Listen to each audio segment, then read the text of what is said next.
Everyone, welcome you all my channel Learn Physics by Lakshmi Bhardwaj.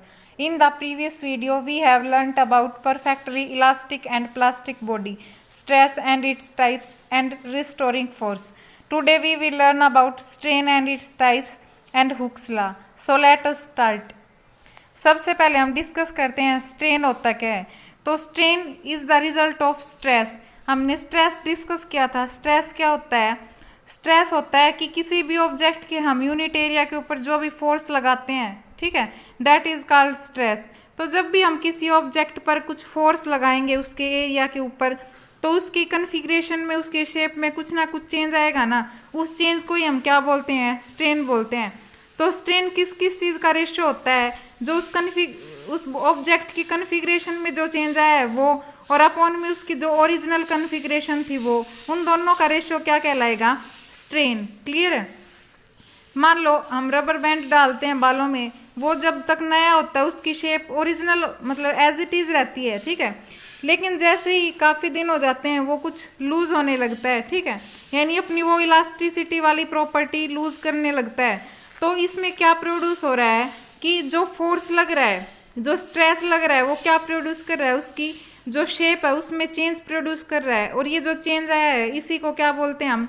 जो उसकी original shape थी और जो चेंज आया है, उन दोनों के रेशियो को क्या बोलते हैं हम? स्ट्रेन बोलते हैं। क्लियर है? तो जो स्ट्रेन है उसका क्या फॉर्मूला हो गया? Change in dimension of any object upon original dimension of that object. ठीक है, अब इसकी एसआई यूनिट की बात आती है कि इसकी एसआई यूनिट क्या होगी। तो एसआई यूनिट क्या होगी? ऊपर भी किसी चीज़ का डायमेंशन है, यानी उसमें जो चेंज है डायमेंशन में वो, और अपॉन में भी वही डायमेंशन है। तो मान लो वो डायमेंशन हमने लेंथ मान ली, तो ऊपर भी लेंथ है और नीचे भी लेंथ, और लेंथ की मान लो मीटर होती है यूनिट, तो दोनों कैंसिल आउट होके क्या हो जाएगी? कोई यूनिट ही नहीं बचेगी और ना ही कोई डायमेंशन बचेगा। तो इसलिए जो स्ट्रेन है वो एक डायमेंशन लेस क्वांटिटी होती है। क्लियर है? अब स्ट्रेन कितने टाइप्स की होती है? स्ट्रेन 3 टाइप की होती है। First one is longitudinal strain, second one is volumetric strain, and third one is sharing strain. इनको हम एक एक करके डिस्कस करते हैं। सबसे पहले लॉन्गिट्यूडिनल स्ट्रेन। अब इसके नाम में ही आ रहा है लॉन्ग, ठीक है, लॉन्ग का मतलब लेंथ, यानी यहाँ पे हम ऑब्जेक्ट की लेंथ को कंसीडर करेंगे। तो लॉन्गिट्यूडिनल स्ट्रेन क्या होती है कि जब हम किसी भी ऑब्जेक्ट पर फोर्स लगाएं और उसकी लेंथ में कुछ चेंज हो, ठीक है, तो लॉन्गिट्यूडिनल स्ट्रेन क्या हो जाएगी? चेंज इन लेंथ, यानी उसकी लेंथ में जो चेंज आया है वो मान लिया हमने डेल्टा एल, और अपॉन में original length of that object वो मान लिया हमने स्मॉल एल। ठीक है, तो इन उन दोनों का क्या होगा? रेशियो होगा लॉन्गिट्यूडिनल स्ट्रेन। मान लो एक एग्जांपल लेते हैं इसका। कोई भी एक वायर है और वायर का हमें शेप पता है, सिलेंड्रिकली होती है, ठीक है, तो उसको हमने हैंगर से हैंग कर रखा है एक एंड उसका, और एक एंड जो लोअर एंड है वो फ्री है।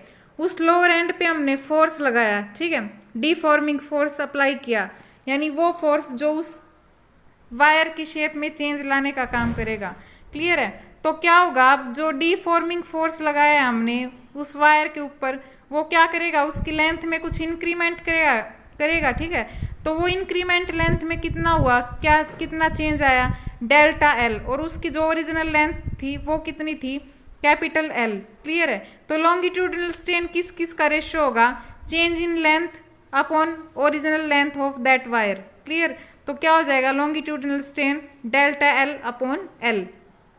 Second one is volumetric strain, या फिर इसी को बोलते हैं हम बल्क स्ट्रेन। क्लियर? तो वॉल्यूमेट्रिक स्ट्रेन क्या होता है? इसमें कोई ऑब्जेक्ट है, क्लियर है, उसके ऊपर चारों डायरेक्शन से फोर्स लग रहा है। मान लो कोई स्फेरिकल बॉडी है, उसको हमने पानी में छोड़ रखा है, ठीक है, तो अंडर हाई प्रेशर, तो उस बॉल के ऊपर, उस स्फेरिकल बॉडी के ऊपर पानी के अंदर हर डायरेक्शन से क्या लग रहा है? फोर्स लग रहा है, और वो फोर्स क्या काम करेगा? उसकी वॉल्यूम में चेंज लाने का काम करेगा। तो वॉल्यूमेट्रिक या फिर बल्क स्ट्रेन क्या होगा? किस किस चीज़ का रेशियो होगा? चेंज इन वॉल्यूम, वो हमने मान लिया डेल वी, और अपॉन में क्या आएगी? उसकी ओरिजिनल वॉल्यूम, वो हमने मान लिया कैपिटल वी। क्लियर है? तो वॉल्यूमेट्रिक स्ट्रेन क्या हो जाएगा?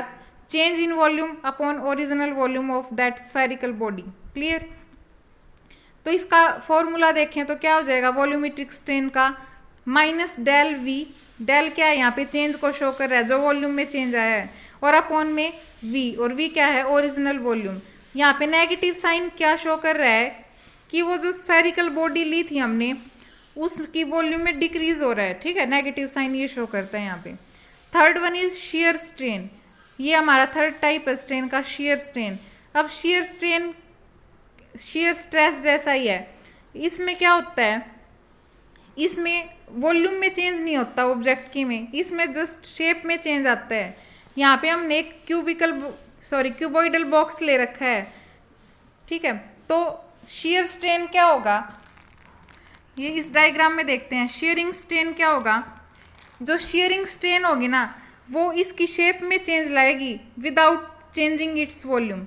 यहाँ पे हमने क्या किया, यहाँ पे जो ये क्यूबॉइडल बॉक्स है, मान लो इसको हम एक रूम सपोज करते हैं, तो एक रूम के बाहर खड़े होकर हमने एक दीवार को पुश किया, ठीक है, तो वो दीवार है वो अपने बेस यानी फर्श से तो वैसे ही अटैच रहेगी, लेकिन जो उसका अपर एंड है ना वो डिस्प्लेस हो जाएगा, यानी वो तिरछा हो जाएगा। वो फेस हमने मान लिया ADEH, क्लियर। अब देखो यहाँ पे क्या है, शेयरिंग स्ट्रेन क्या डिस्कस किया हमने कि शेप में चेंज होगा without any change in its volume, clear है। तो जो दीवार डिस्प्लेस हुई है, ठीक है, और फर्श से उतनी ही अटैच है, तो वॉल्यूम क्या रहनी चाहिए, एज इट इज रहनी चाहिए ना। तो जो जिस दीवार के ऊपर हमने फोर्स लगाया है उसके जो सामने दीवार है ना वो भी उतनी डिस्प्लेस हो जाएगी। वो दीवार हमने मान ली BCPG, क्लियर है। तो ये जो चेंज आया है शेप में, वॉल्यूम तो एज इट इज रही ना, तो शेयरिंग स्ट्रेन क्या होगा, किस किस चीज़ का रेशियो होगा यहाँ पे, शेयरिंग स्ट्रेन होगा the ratio of displacement of surface under tangential force. Tangential force क्या होता है, जो फोर्स टेंजेंशियली लगता है, टेंजेंशियली मतलब उस ऑब्जेक्ट के किसी एक सरफेस पॉइंट को टच करके जो फोर्स होता है लगता है, ठीक है, दैट इज टेंजेंशियल फोर्स। तो जो शेयरिंग स्ट्रेन है वो किस किस चीज़ का रेशियो होता है, ratio of displacement of surface under tangential force, यानी जिस दीवार के ऊपर हमने सबसे पहले फोर्स लगाया था, ठीक है, उसने मतलब कितनी डिस्प्लेसमेंट की अपनी ओरिजिनल पोजीशन से, और अपॉन में क्या आएगा to the perpendicular distance of displaced surface from fixed surface. और फिक्स्ड सरफेस यहाँ पे क्या है, जो फर्श है ना वो फिक्स्ड सरफेस है, तो उस फर्श से लेके जो परपेंडिकुलर डिस्टेंस होगी रूम के छत तक, दैट इज L, ठीक है। इन दोनों चीज़ों का क्या होगा रेशियो, शेयरिंग स्ट्रेन। तो शेयरिंग स्ट्रेन क्लियर है क्या हुआ, शेयरिंग स्ट्रेन एक क्यूबॉइडल बॉक्स लेके हम समझ सकते हैं, यानी just change in shape of the body without changing its volume, clear है। तो शेयर स्ट्रेन का फॉर्मूला देखें तो क्या हुआ, जो दीवार डिस्प्लेस हुई थी यानी कितनी डिस्प्लेसमेंट कवर की थी उसने अपनी ओरिजिनल पोजीशन से, डेल्टा L, और अपॉन में जो परपेंडिकुलर डिस्टेंस थी फर्श से लेके छत तक की वो कितनी है L। तो शेयर स्ट्रेन क्या हो जाएगा, किस किस चीज़ का रेशियो हो जाएगा, डेल्टा L अपॉन L। और शेयर स्ट्रेन को हम tan phi से या फिर थीटा से भी डिनोट कर सकते हैं, ठीक है। और डेल्टा L क्या है, D डैश, और जो L है वो क्या है AD, क्लियर है। तो ये हमें मिल गया शेयरिंग स्ट्रेन का फॉर्मूला। तो शेयरिंग स्ट्रेन हमें क्या मिल गया, theta is equal to delta L by L, clear है। Next one is Hooke's law. तो हमने 3 टाइप की स्ट्रेन तो डिस्कस कर ली, अब है हुक्स लॉ। तो हुक्स लॉ क्या बताता है हमें कि जितनी किसी भी चीज़ के ऊपर हम फोर्स लगाएंगे ना उतने ही उसके डायमेंशन में चेंज आएंगे, ठीक है।